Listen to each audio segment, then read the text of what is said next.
Bhardwaj homeo अस्पताल, भाड़ाबाज gate, Rewari. 36 वर्षों से आपकी सेवा में।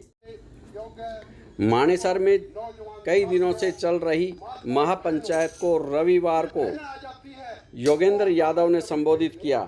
इस महापंचायत को देखिए, योगेंद्र यादव ने तो तोड़ सा ही बैठा दिया। बात ये है कि सरकार के मन में ये है कि भाई ये दक्षिण हरियाणा का किसान तो लड़ेगा ना, कोई फर्क ना पड़े। जैसे भाई साहब ने बोला, पूरे देश में किसान आंदोलन चल रहा था। हरियाणा में हिम्मत नहीं थी chief minister, deputy chief minister की कि अपना हेलीकॉप्टर उतार दे कहीं पे, लेकिन यहां दक्षिण हरियाणा में सभाएं कर रहे थे, तालियां पिटवा रहे थे। तो क्या समझ बनी है? समझ ये बनी है कि भाई ये दक्षिण हरियाणा का जो इलाका है, यहां के किसान का कुछ फर्क ना पड़े, जो करना है कर लो, ज्यादा अपने घर में बैठ के चींची कर लेगा और इससे फालतू कुछ करेगा ना। ये आपके बारे में छवि बन गई है। उस छवि को जब तक नहीं तोड़ोगे तब तक कुछ ना मिले। जो मर्जी मैं आप लेक्चर दे जाऊं, जो मर्जी आप टीवी पे बोल लो, ये छवि बन गई है। अगर यही मामला रोहतक का होता, यही मामला सिरसा का होता, यही मामला कैथलजीन का होता, आप 61 दिन नहीं 21 दिन बैठते।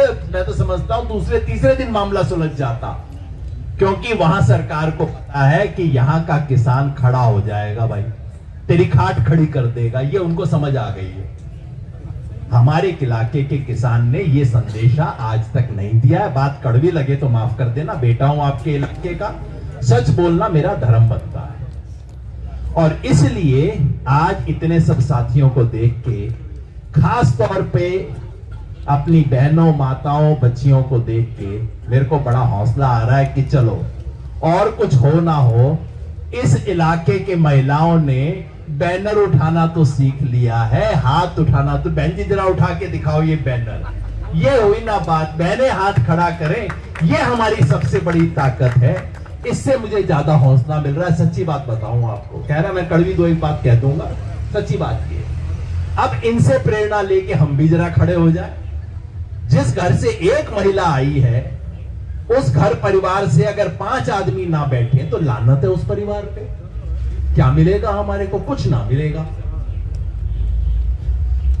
इसलिए मेरे को आज थोड़ा सा हौसला बन रहा है। बात आपकी बिल्कुल सही है। आपको स्टे ऑर्डर मिल गया था और बिल्कुल धोखा देके हाई पावर्ड कमेटी का नाम लेके, जो बनाई भी नहीं, धोखे से स्टे ऑर्डर उठवा लिया गया। सारा मामला खराब।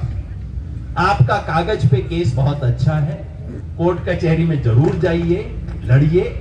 मैं अपनी तरफ से एक छोटा वादा कर सकता हूं कि आपका मुकदमा जिस दिन सुप्रीम कोर्ट में पहुंचने लायक हुआ, शुरू सुप्रीम कोर्ट से मत करना जी, शुरू नीचे से करना ताकि 2-3 चांस मिले। जिस दिन आपका मुकदमा सुप्रीम कोर्ट में पहुंचेगा, इस देश का सबसे बड़ा वकील आपके पक्ष में खड़ा होगा।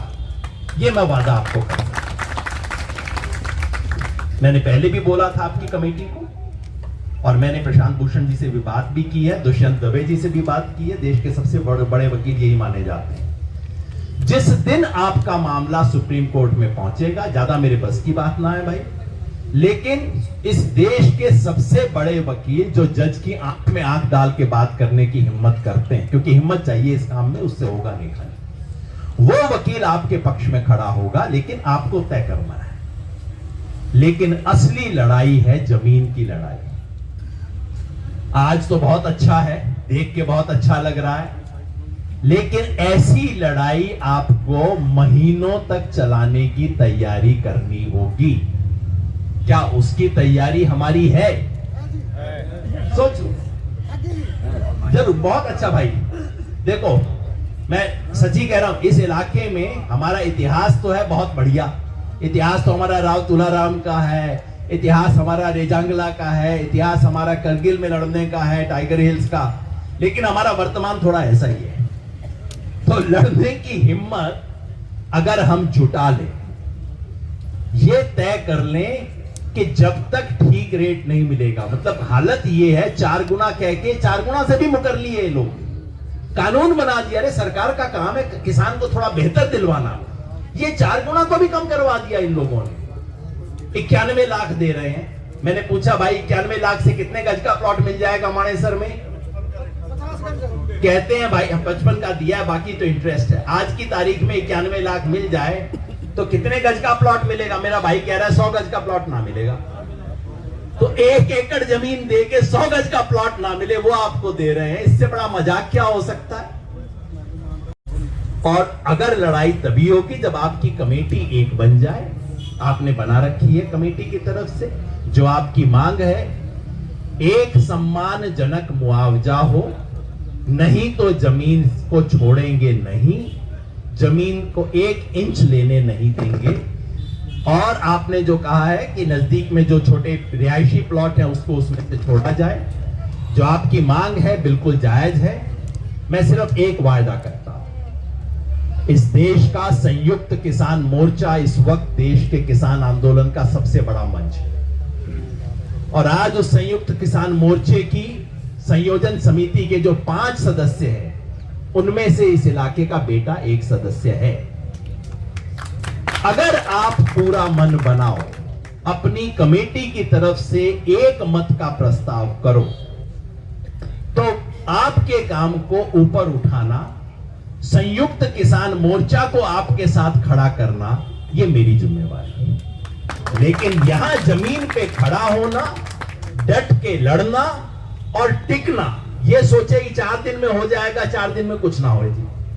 आपको यह छवि तोड़नी होगी कि इस इलाके का किसान डट के लड़ नहीं सकता।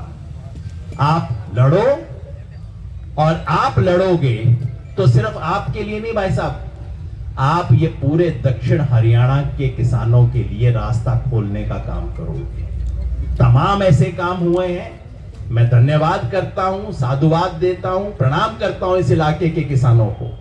जैसे आज आप यहां पे खड़े हुए हो, अगर ये करना शुरू कर दो, दिखा दो कि भाई राव तुलाराम को हम भूले नहीं हैं, उसकी विरासत आज भी कायम है, लड़ना हमें आता है, शांतिपूर्वक तरीके से, लोकतांत्रिक तरीके से। राव तुलाराम और चौधरी बख्तावर सिंह की विरासत हमें याद है। हम लड़ सकते हैं शांतिपूर्वक, लोकतांत्रिक तरीके से। लड़ने का मतलब कोई झगड़ा ना, कोई मारपीट ना जी, शांतिपूर्वक तरीके से, लोकतांत्रिक तरीके से हम अपना दिखा सकते हैं। जैसे किसानों ने 13 महीने बैठाया, 13 महीने बैठने की जरूरत ना पड़ेगी, हरियाणा सरकार जल्दी घुटने पे आ जाएगी, लेकिन कुछ दिन तो टिक के दिखाना होगा। तो आप सबसे मेरा अनुरोध है कि मिलके हम बोलें, लड़ेंगे और जीतेंगे। अब जिसने जिसने लड़ाई जीतनी है, जरा जम के बोलना कि जीतेंगे, लड़ेंगे, जीतेंगे, लड़ेंगे, जीतेंगे। भारत माता की जय, भारत माता की जय। किसान एकता जिंदाबाद, किसान एकता जिंदाबाद। बहुत बहुत धन्यवाद। आज आप 60 गांव की पंचायत में शामिल हुए हैं, क्या लगता है कि जो मुद्दा चल रहा है, सरकार की मंशा क्या लगती है? गांव कासना और लगे हुए इलाकों के जो 1810 एकड़ जमीन का जिस तरीके से अधिग्रहण किया जा रहा है, वो हर नैतिकता, हर कानून के विरुद्ध है। 2011 में अधिग्रहण की प्रक्रिया शुरू हुई। 2013 में संसद ने कानून पास कर दिया कि जहां जहां अधिग्रहण पूरा नहीं हुआ है, वहां नए सिरे से नोटिस जाएगा, पूरे नए सिरे से अधिग्रहण किया जाएगा। सरकार को करना चाहिए था, वो नहीं किया। हाई कोर्ट के सामने हाई पावर कमेटी का बहाना लगा के पूरा जो स्टे लगा हुआ था उसको उठवा दिया। यानी कि पहले दिन से सरकार की नीयत ये है कि किसी तरह से किसानों की आंख में धूल झोंक के इनकी ज़मीन पे कब्जा किया जाए, और कब्जा किसी राष्ट्रीय हित के लिए नहीं, कोई रेल के लिए नहीं, कोई सुरक्षा के लिए नहीं, उद्योगपतियों को ज़मीन उपलब्ध करवाने की दलाली का काम सरकार कर रही है। और आखिर में करके सन 2022 में कहते हैं कि तुम्हें 2008 के रेट के हिसाब से 55 लाख और ब्याज मिला के 91 लाख देते हैं। मैं सरकार को चुनौती देता हूं, आप मुझे यहाँ मानेसर में 100 गज जमीन लेके दिखा दीजिए अपने 91 लाख रुपए के अंदर। ये मजाक है, किसानों के साथ कुठाराघात है। इसके लिए किसानों की तरफ से, स्थानीय किसानों की तरफ से जो कुछ कानूनी लड़ाई होगी और जो कुछ ज़मीन पे लड़ाई होगी, जय किसान आंदोलन उसमें पूरा साथ रहेगा। और संयुक्त किसान मोर्चा की समन्वय समिति का सदस्य होने के नाते मैं आश्वासन देता हूँ कि इस मामले को हम राष्ट्रीय स्तर पे उठाएंगे। किसान यहाँ अपना मन बना ले, अपनी कमेटी के हिसाब से स्पष्ट फैसला ले लें उनकी लड़ाई में, इस इलाके का बेटा होने के नाते और किसानों का एक प्रतिनिधि होने के नाते इस आवाज़ को हम ऊपर से ऊपर लेवल पे उठाएंगे। है कि मनोहर लाल खट्टर इस प्रकार से कहते हैं कि ये ज़मीन अधिग्रहण हो चुकी है, किसान हार चुके हैं, ये ज़मीन हम किसानों को नहीं देंगे। ये तो जमींदार की तो भाषा अंग्रेजों वाली भाषा है। हमने कब्जा कर लिया तुम्हारी ज़मीन पे, ज़मीन किसी हालत में नहीं देंगे। मतलब ये है कि आप किसान की तरफ नहीं खड़े हुए हो, आप उद्योगपति की तरफ खड़े हो, उनके दलाल की तरह, उनके प्रतिनिधि की तरह बात कर रहे हो। दुर्भाग्य ये है कि इस इलाके के किसान ने अभी तक अपने तेवर दिखाना नहीं सीखा है। जिस दिन तेवर दिखाना सीख जाएगा, मुख्यमंत्री यूं अपनी बात से पलटी मारेंगे और किसान की बात को समझेंगे और उनकी बात को समझते हुए इस अधिग्रहण के अन्यायपूर्ण फैसले को वापस